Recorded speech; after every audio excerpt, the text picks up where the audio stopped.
right, thank you for staying with Daybreak. A conversation continues on beyond the online rage, then what? That's a question we're asking Honorable Njeri Maina Kirinyaga, Woman Rep, Anthony Buluma, CEO, Kenya Young Parliamentarians Association, and Arnold Maliba, Public Policy Expert. Thank you for making time.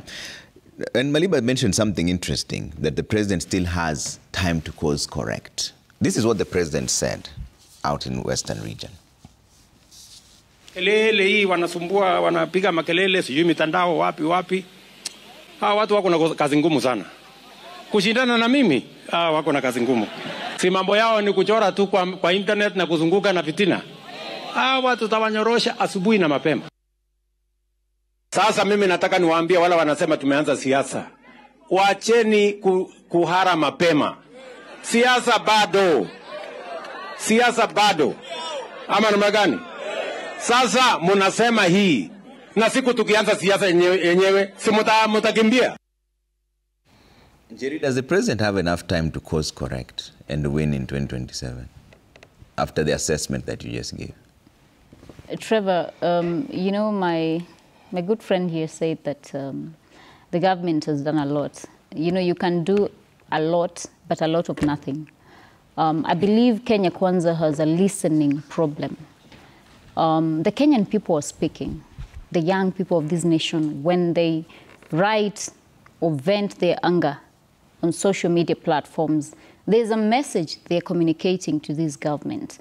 I recall a very unfortunate event in the last year during the finance bill, you know, the advent and, you know, the upheaval and uprising from the young people. And I recall we had that conversation, and I was of the opinion that we were not communicating properly to the Kenyan people, and we were not listening and taking their feedback. I did 4 meetings in Kirinyaga County. Minimum number was around 3,000 people, and they all resoundingly told me that they did not want me to pass that finance bill. Majority of them at the grassroots did not even know or want to know what is contained in that finance bill. So you can tell there's such a huge disconnect. And when I hear the president saying that, you know, wanapiga kelele kwa social media, I'm very concerned in regard to whether he actually wants or will listen to Kenyans, because that is the only way he's able to turn around whatever is happening. If he has a genuine conversation on the implementation of the policies and the legislations that we're passing on the floor of parliament.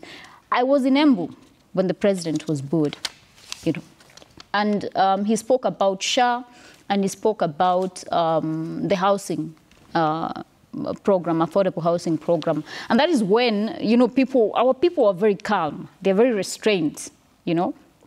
But the time they're actually booing a sitting president, it tells you that there's such a huge disconnect in regard to how we're communicating, what we're implementing. So for me, I think, I feel that if that is the way he's responding to genuine concerns from Kenyans, then perhaps we have, or rather, the government has completely lost traction, like I had said.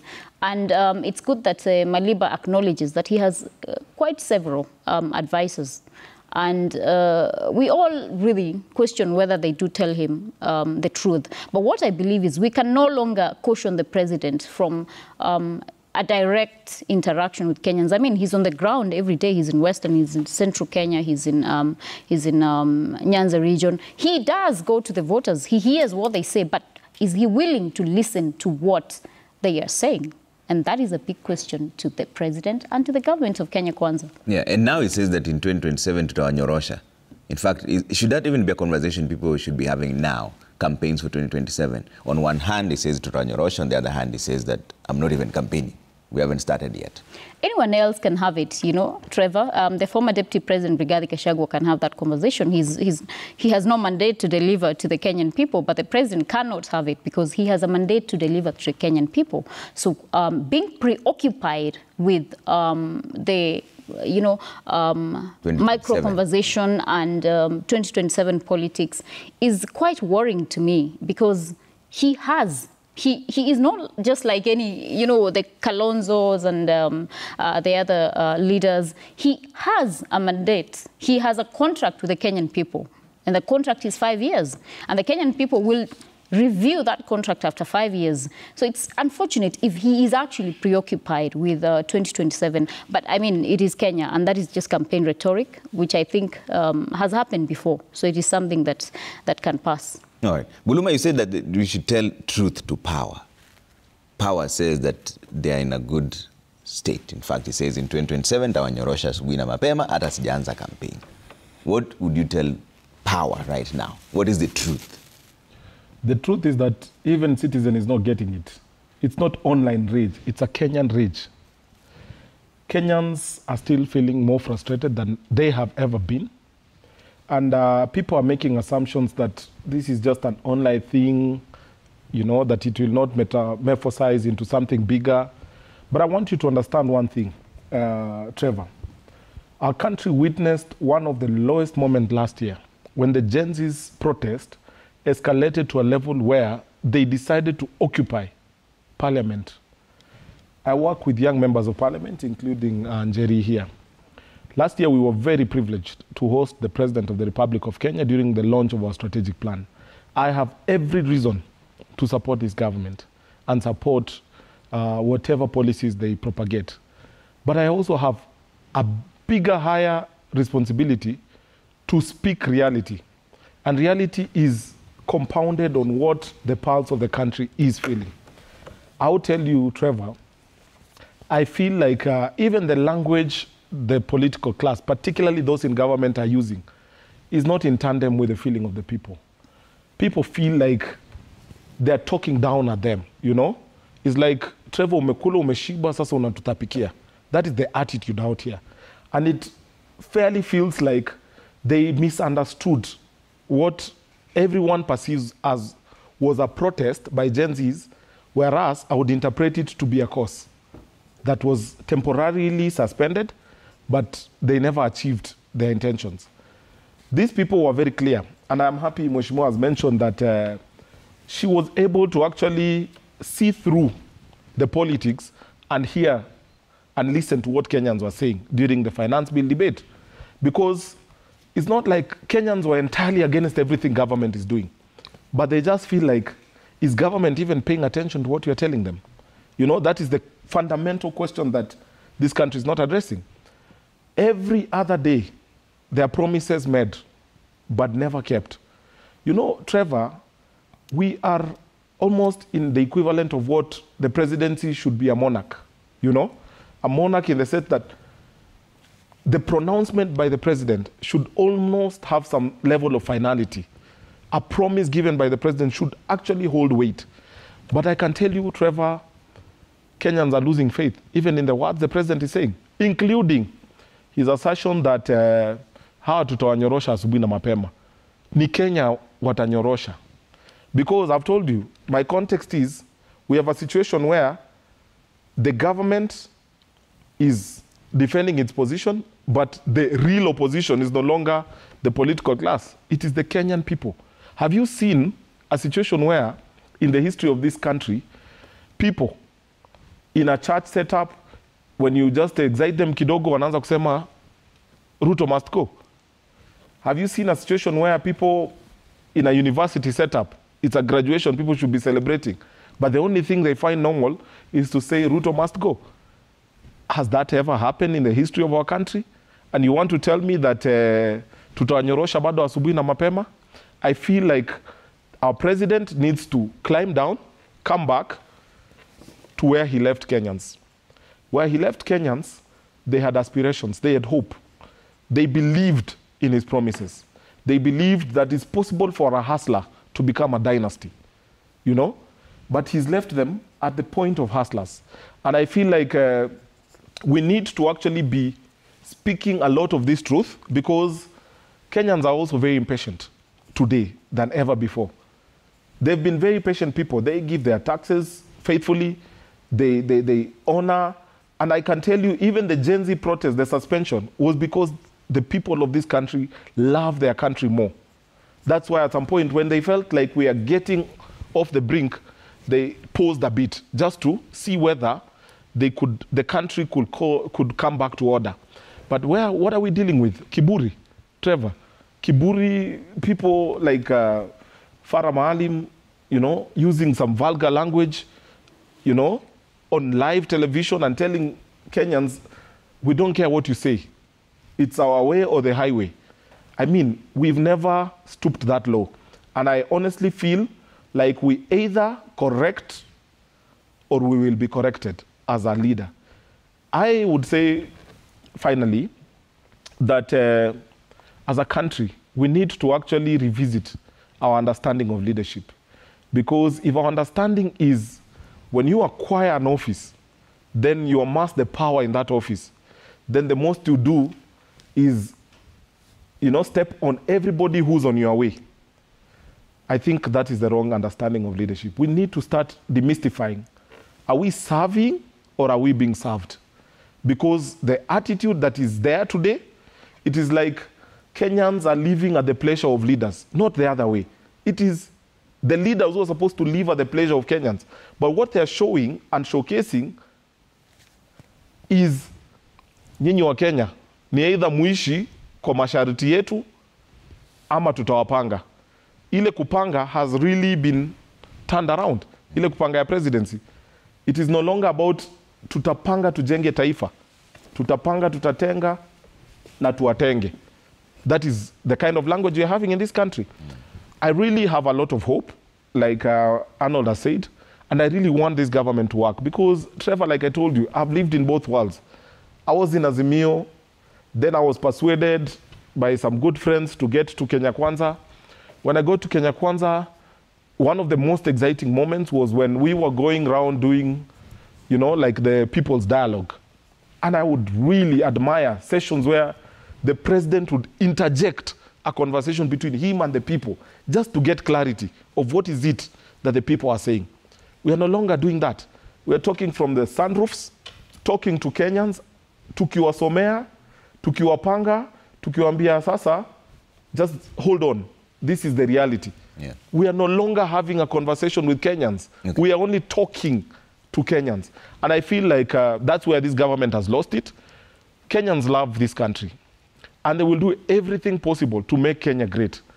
But not with the kind of condition that we are providing today. Okay. Maliba, you had mentioned that he can course correct, and you said review the better plan, listen to advisors, fix the communication. But how do you course correct at a time when there's a massive trust deficit? Whatever you say, everybody will always come and counter it, and they don't trust it. You know, President William Ruto is actually not new to the Kenyan people. He's been here for quite a long time. He can course correct. He knows what to do right. He can do it if he ever wanted to.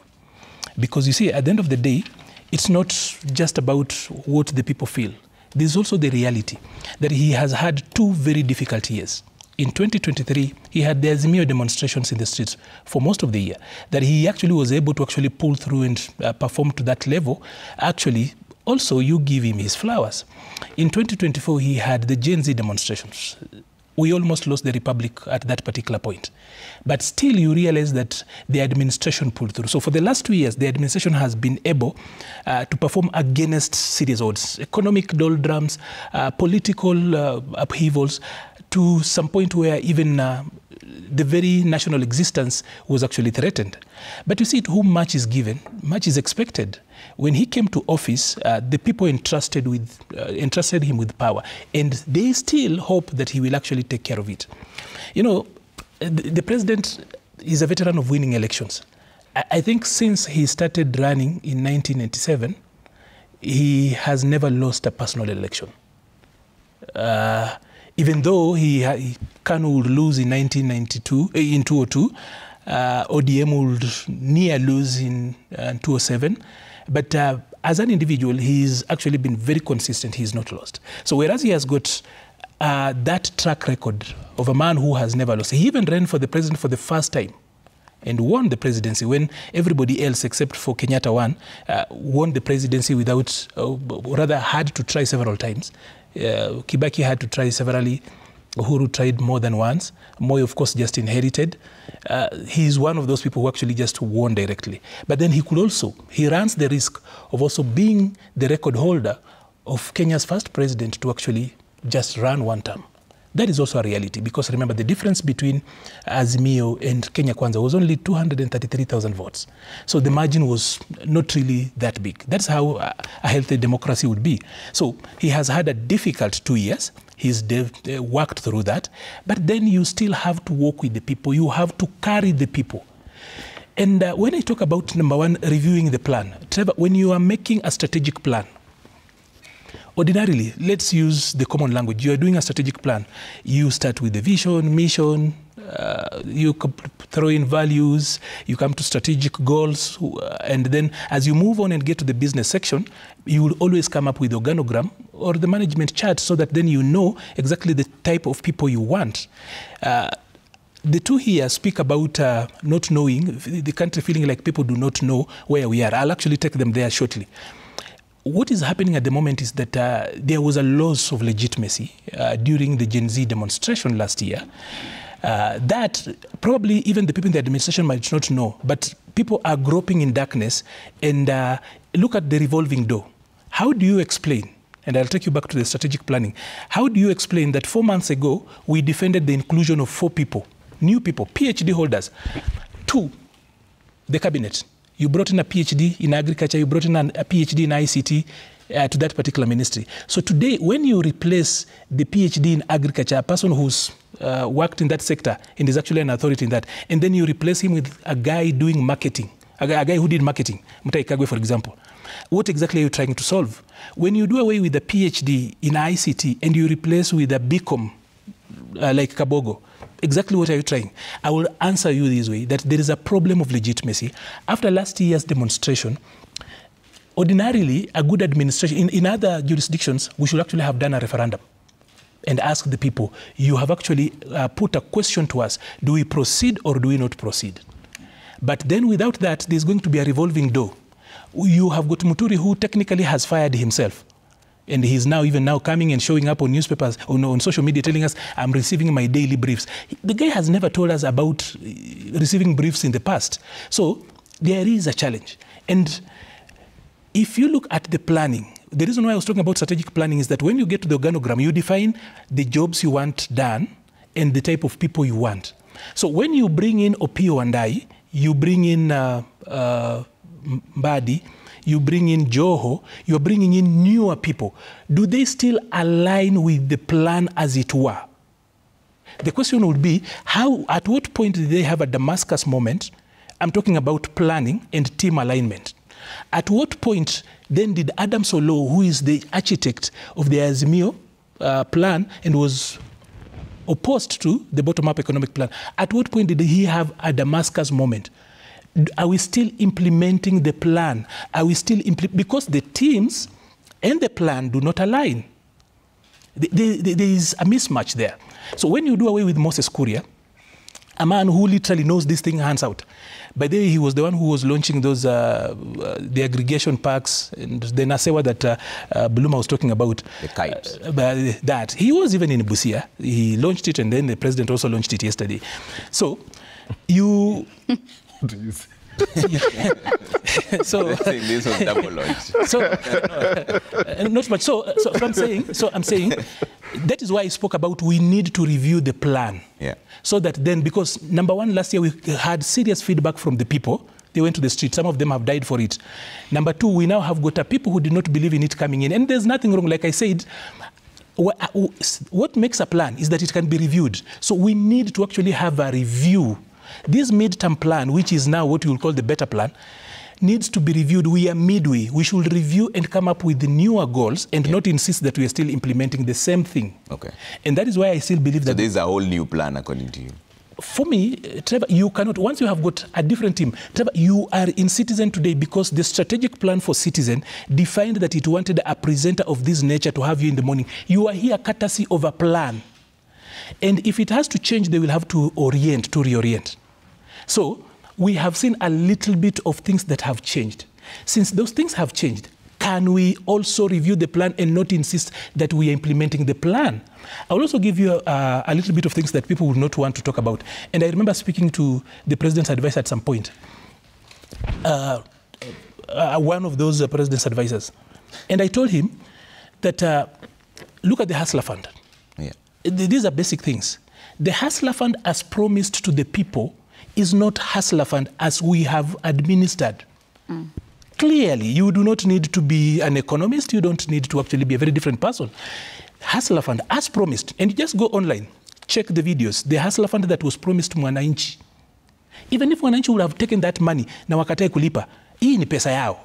But then that is not what we are administering. We are actually administering an online loan that looks like the same loan sharks that we were fighting. So when the ministry says that about 25 to 23 million people have been taking Hustler Fund, and now 2 million have quote-unquote graduated to taking loans from the bank, and that the others who have failed will not be even able to take even the Women Enterprise Fund and the Youth Fund and the others. Remember, this was about financial inclusion. So when you promote 2 million and then you put down 21 million plus, is that still financial inclusion? That is the question I'm saying, that we need to review the better plan. There is nothing wrong with saying that we promised this, but at the time of implementation, we had challenges. It is important to remind people that a manifesto is not a policy document. Once you get down and you start the hard statecraft, you can actually realize that there is a variation. Yeah. So having said that, I think that the president has got a whole year, and he is actually a quick worker. He has got a whole year to look into these things, change these things. He now has got people who can actually deliver. Yeah.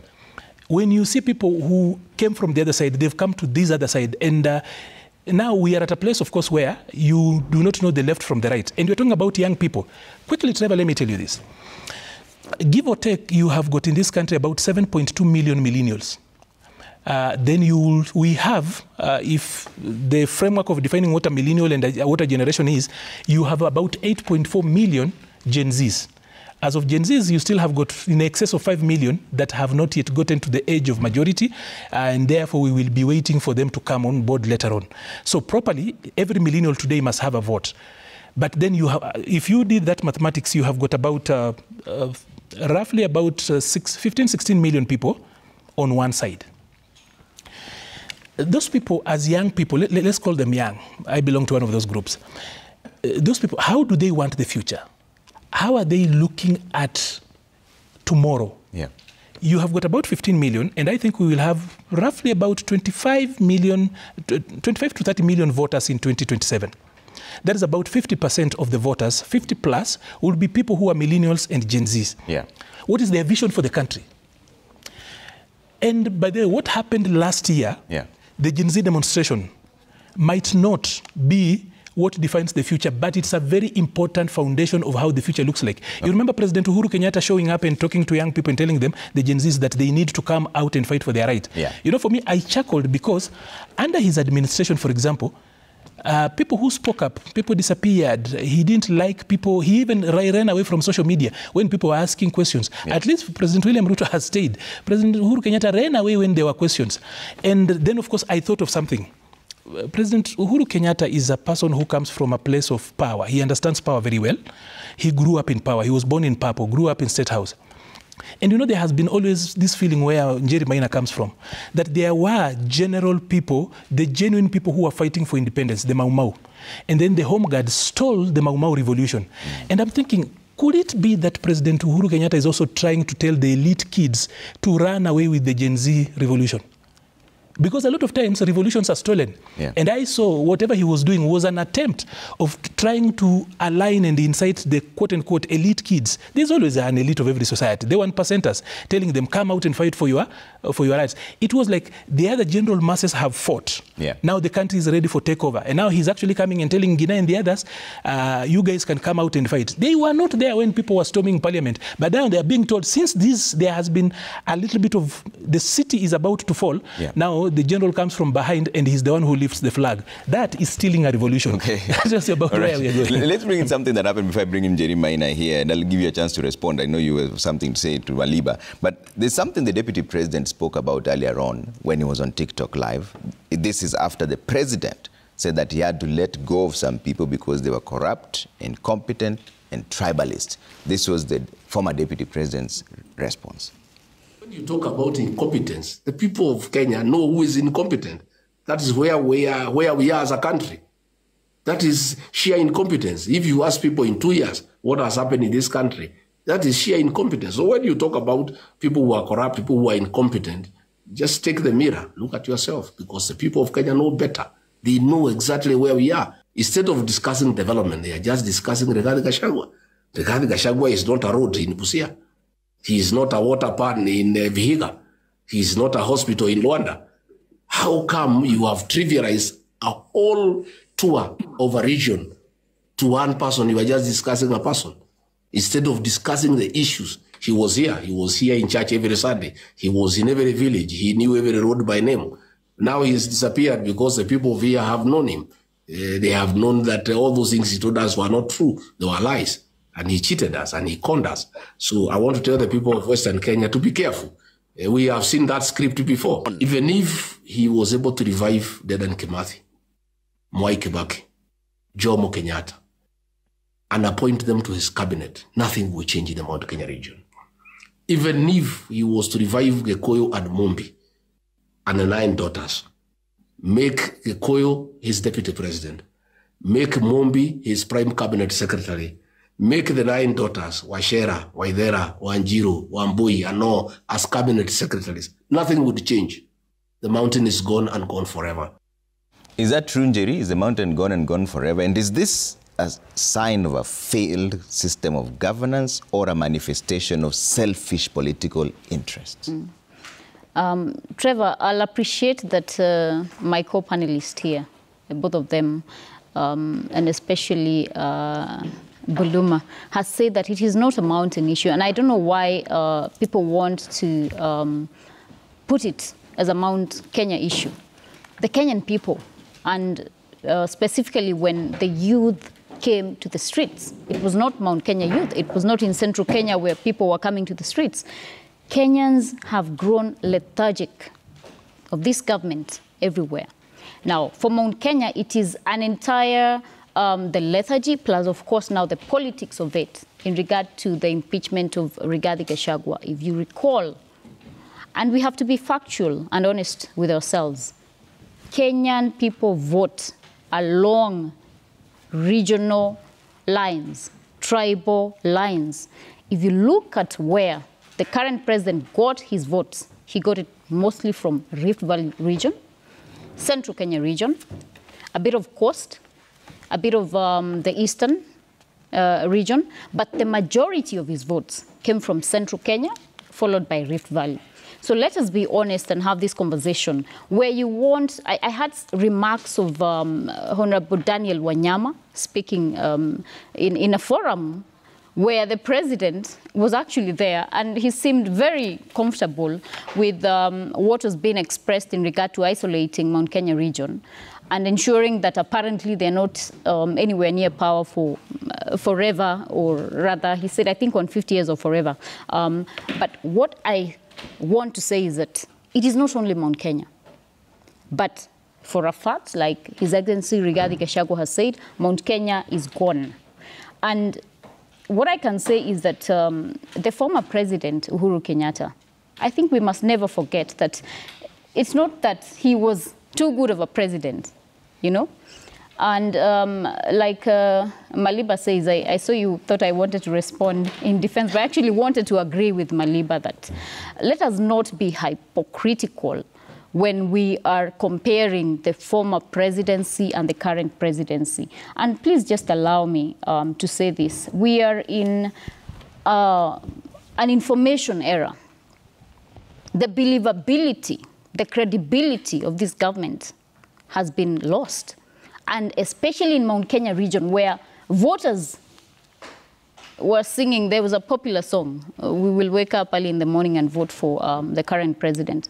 And then they felt that their views in regard to the impeachment proceedings, you know, the way the process was hastened, they just sheer lack of even mere goodwill to the constitution, to respect the institution of the judiciary.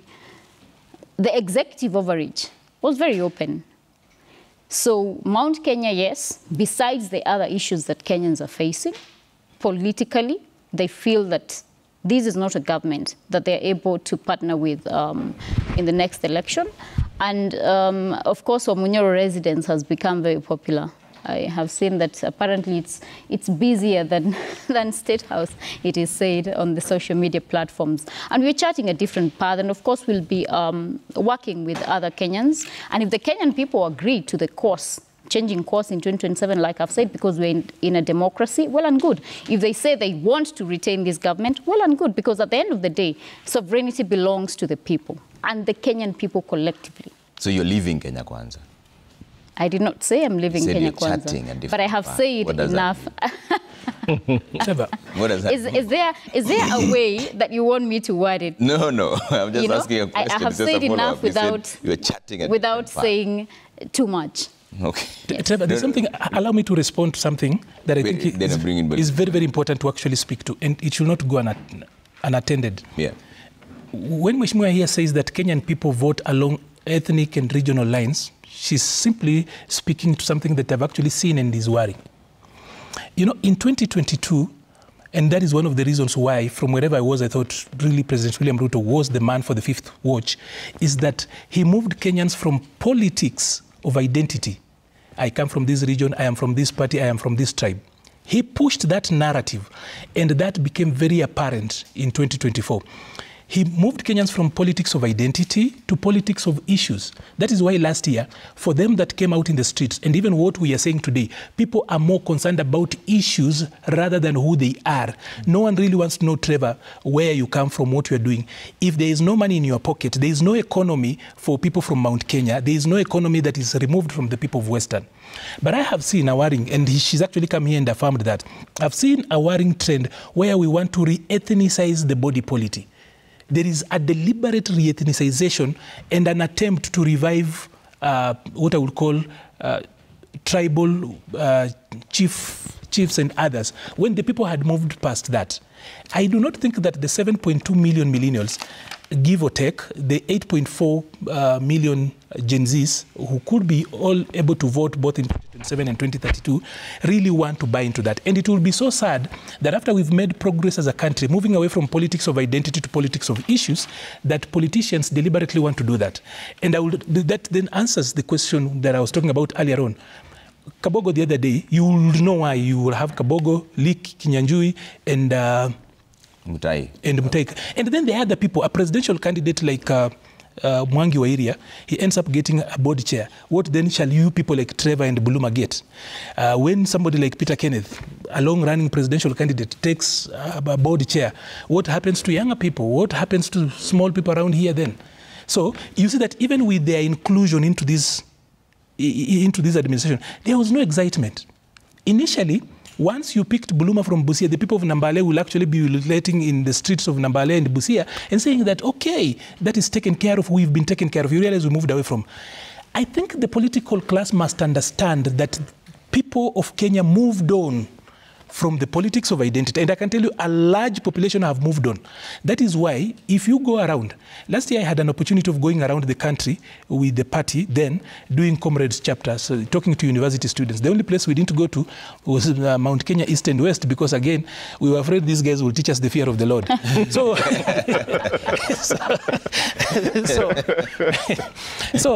If the feedback, like for example, I got a very strong feedback from Rift Valley. In places, remember I was doing moderation. When I was in Eldoret, that is literally a stone throw away from the president's home, is a place where young people born and brought up in that area had, and those are university students who are not so happy. You can go online and check out the feedback from young people. When I was in Kericho, I got a very strong feedback from young people. Mpaka unaambiwa tulia kwanza, hii serikali ni yetu, but this is how we feel. That's why I still insist, it's not about the what. It's about the how.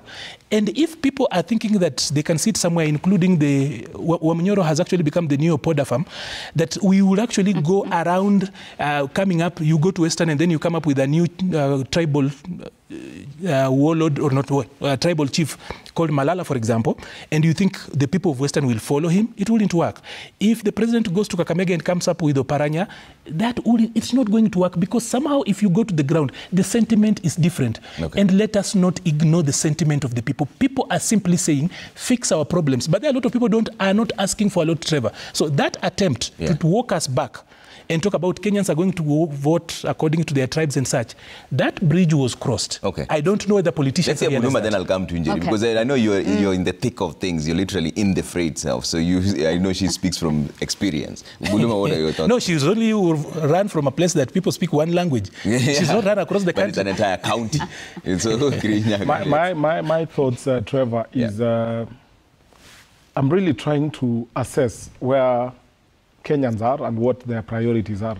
I feel like if Kenyans were to really measure the track record of the president, they'll be looking at, for example, yesterday, a lady called Grace Mulei, who protested against Shah and went direct to the office of the cabinet secretary, was arrested, you know, for simply saying, this is not working.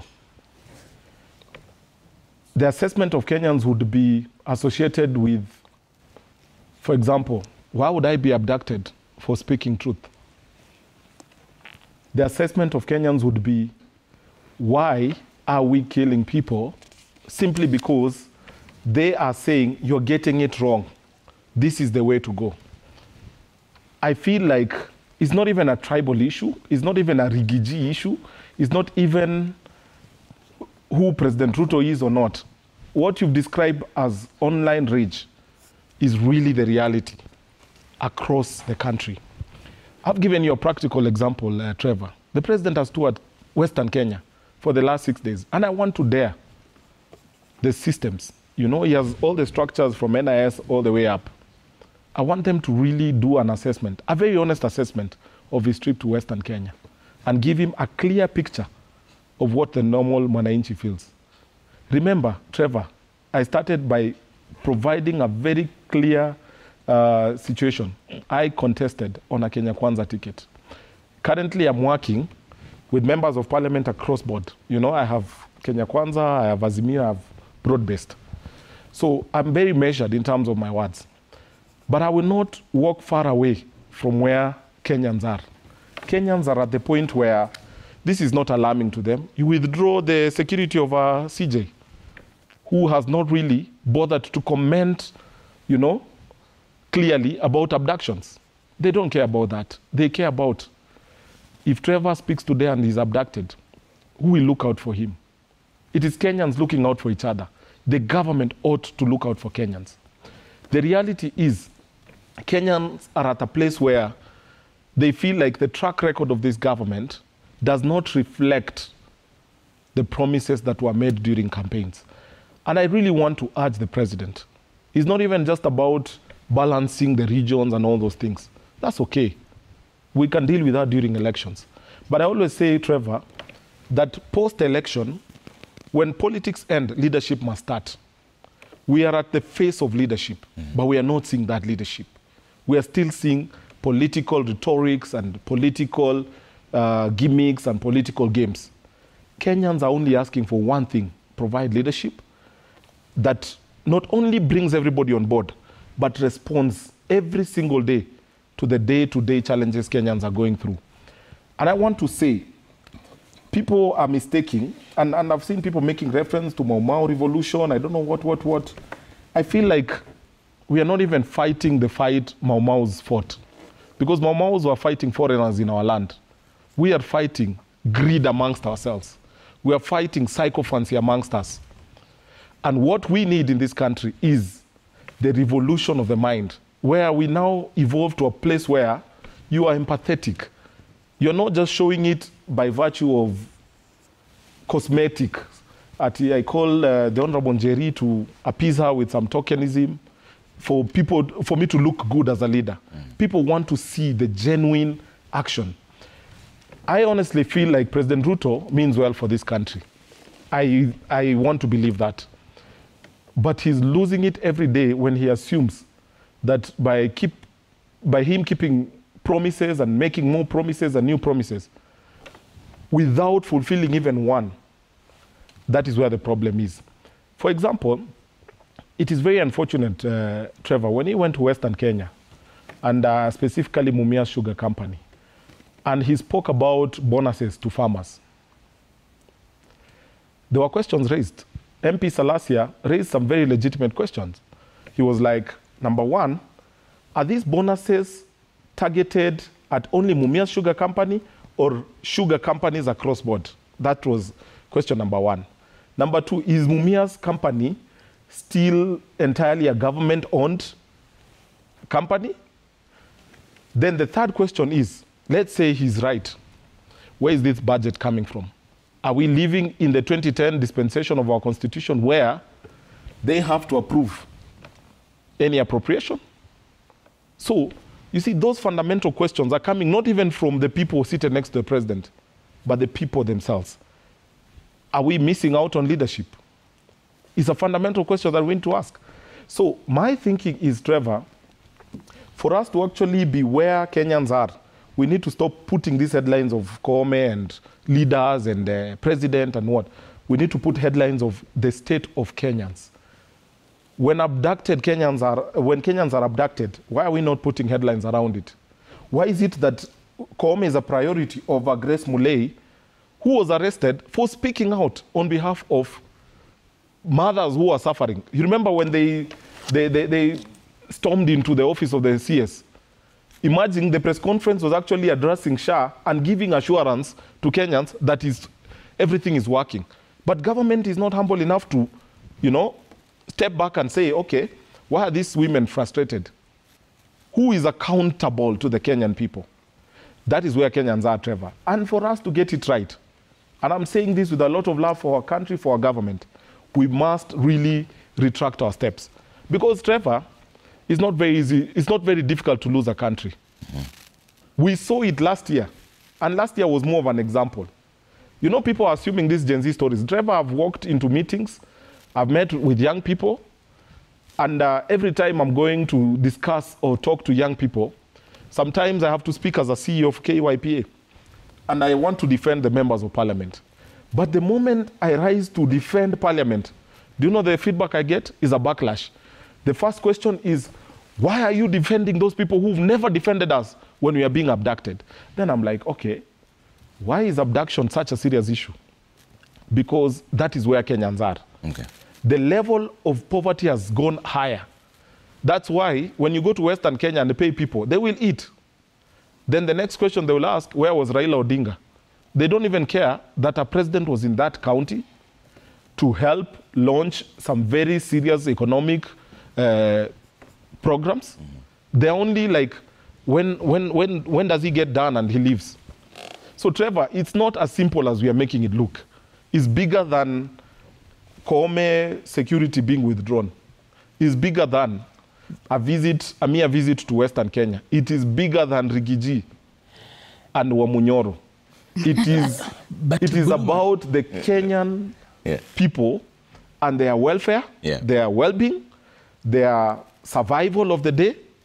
It is about, what really is pinching the Kenyan people, and it's the economy. All right. Jerry, let Jerry respond to also what you said earlier. Yes. Trevor, before I respond to Arnold, allow me to mention the concerning issue of Grace Mulee.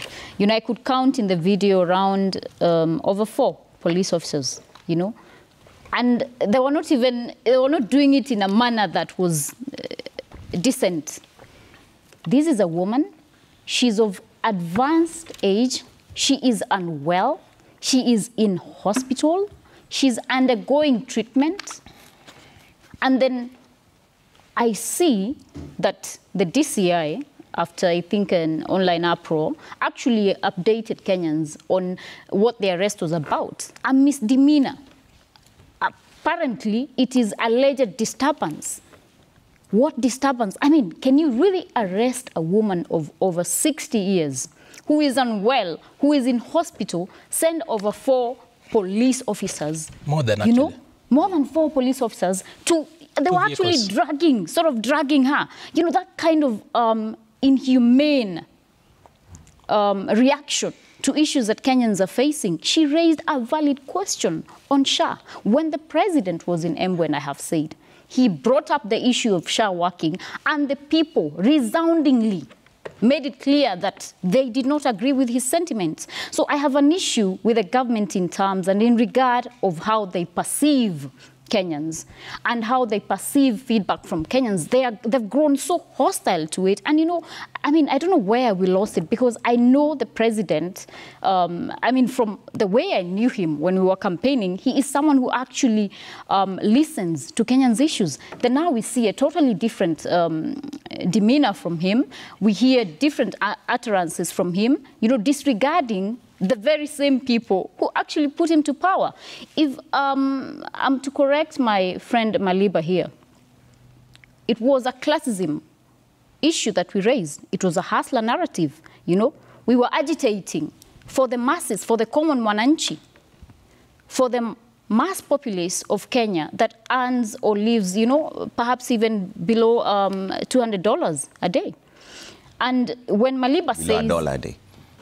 When Maliba says that that Kenyans don't vote along tribal lines, you know, we're not being factual with ourselves. We just need to look at the results, you know. Let's not be idealistic. Let's look at the results of the last election. The only time that Kenyans did not vote along tribal lines was when they were kicking out the tyrannical government of the former President Moi in 2002. I recall I was a very, I think I was around... maybe I was in nursery, but I recall people saying that they are going to vote out, you know, this person who's been there forever.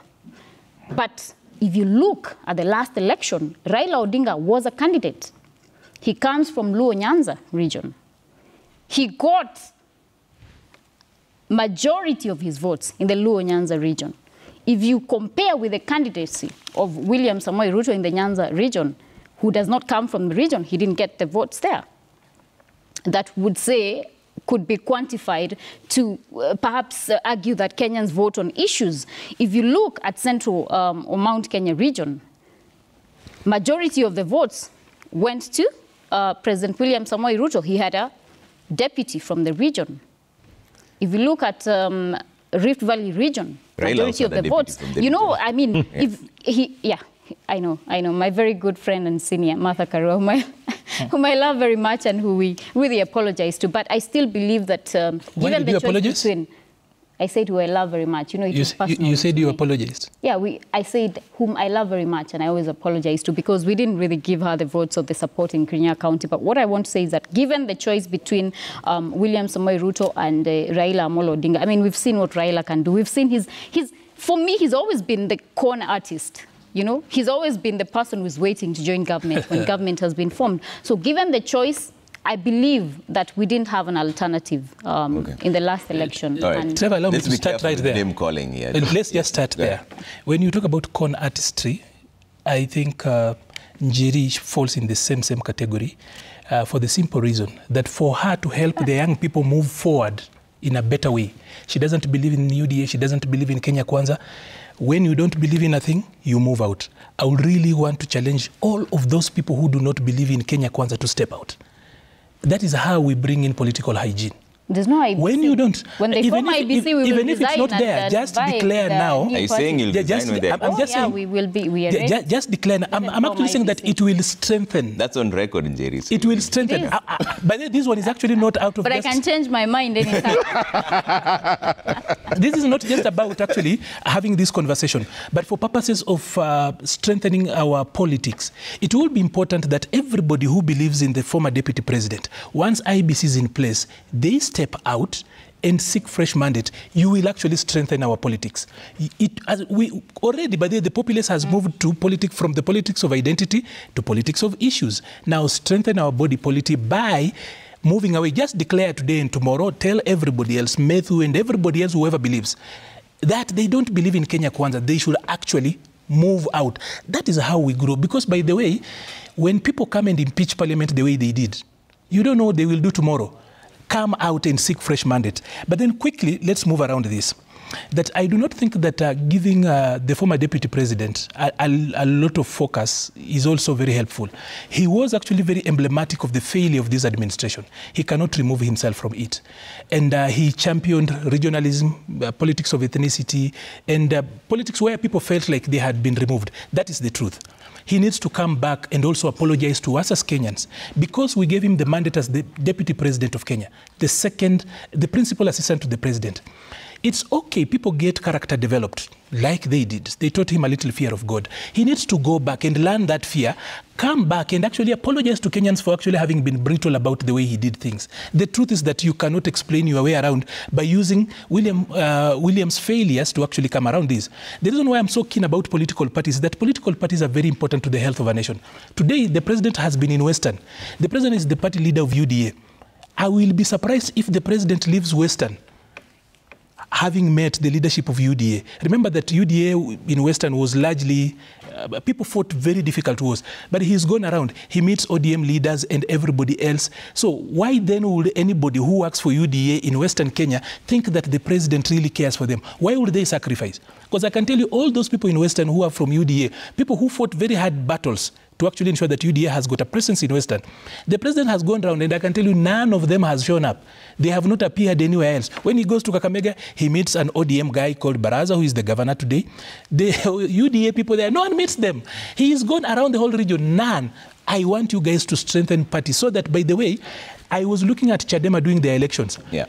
And it was a big thing to the point that the person, the outgoing chair, Mbowe, asked the incoming chair to come up with a truth, justice and reconciliation just for a party election because they hurt themselves so much. Please let us build political parties. But quickly, Trevor, as I finish up, I need to say this. On abductions, I need to be on record. I've been on record, but I really need to go on record for this. When somebody who is alleged to have done something against a leader or a politician is abducted, we don't follow the rule of law. It goes without saying that then the next time we, the people, feel that we have been wronged by leaders, we will also abduct them. Just remember that Kenya has got about 5,000 leaders and 55 million people going to 6 million. If we throw out the rule of law, we will be setting a dangerous precedent. It's important to actually tell this to our leaders, and Mheshimiwa is here. The law a lot of time protects leaders from their own people because the masses are not very rational. So when leaders justify, rationalize, and normalize breaking law, they are bringing and inviting anarchy. And I can tell you that leaders cannot win against the people. Can we espouse the rule of law? That, Trevor, if you wrote something against a leader, you should know that you will face the law like anybody else. But that if we want to normalize abductions, and for me, by the way, the issue of abduction is very personal because a lot of my mentees from my former political, and Trevor Bloomer knows here, from my old political leadership development classes, the mentorship classes that I used to run for about 5 years. So many of them were in the streets. So then how do you look at your own mentees, some of them turning up dead, and then you want to tell them differently? It's a very different thing. Can we follow the rule of law? Whereas this is the first thing I would actually want to congratulate Murkomen for, that at least he arrested Grace Mulee with a few uniformed police officers and they reported where she had gone. That is a good thing the state is doing, that when somebody is arrested, be taken to a police station. But to the police officers and any other person who's actually been doing these things overzealously, let's assume that probably there is a hand from our agencies, Chapter 14 agencies, in these abductions. Those officers need to have a conversation with the widows of the Kwekwe Squad officers. It's easy to actually get excited at the moment and do things, but then law will catch up with you. Let us embrace the rule of law and not anarchy. Because if it's about anarchy, Trevor, the people will win. Gentlemen and lady, we've really run out of time here, but let's see what the people are saying really quick. Let's bring up the feedback as we close on this conversation. That's coming up just right now on your screen at Trevor Mbija at Citizen TV Kenya. Use the hashtag Daybreak. Let's see what you're saying now. Bob Otieno Wino says the young people have no plans because they can't stand on their own politically, depending on political bigwigs and more so financially crippled, just like we witnessed with the Gen Z. Okay. Rafi Festus says Maliba Arnold demonstrated sharp political insight today, navigating his critic with a careful balance of attack and defense. His move to exit the ruling party appears to be a shrewd and well-considered decision. Okay. Talai says the next generation of leaders is here. It's time for Gen Z to take the front lines in Kenya's political scene. You have what it takes to shape our destiny. Remy says the digital age has ushered in a new era of collaborative advancements. Young people have surpassed expectations by working together and co-creating solutions to challenging issues using digital platforms, promoting the change we want to see. Okelo Mwalimu says, whoever is banking on current public outrage to win 2027 elections should refocus his or her energies elsewhere. Once the dust settles, you'll witness contingents of youths flock to State House and Karen to dance to the Kasungu melodies as they praise Wilbaronomics. Okay? Mwaka kuambiana ukweli. Jina Lazaro says youth should now change tack from being foot soldiers of tribal cocoons and register as voters in large numbers. Blackmailing people on social media can't change anything. Let them register Gen Z political movement. GPA. Samuel says one of the things that should propel youth into politics is the deep desire to change the system. This should be at the top of any young person aspiring to lead. I believe that's what you want to say. Young people must learn the art of effective and impactful networking. Ladies and gentlemen, thank you so much for making time. Honorable Njeri Maina, Kirinyaga Woman Rep, Anthony Buluma, CEO, Kenya Young Parliamentarians Association, and Maliba Arnold, public policy expert. He has refused to tell us what happened, but he says it was character that was developed. We wish you all the best. Trevor, we never forgave you for having done that thing in Kisii. What's that? So be careful. What's that? You raised the bar too high. My phone have been is coming up next on Level Up Friday. It's a good one. It's a good one.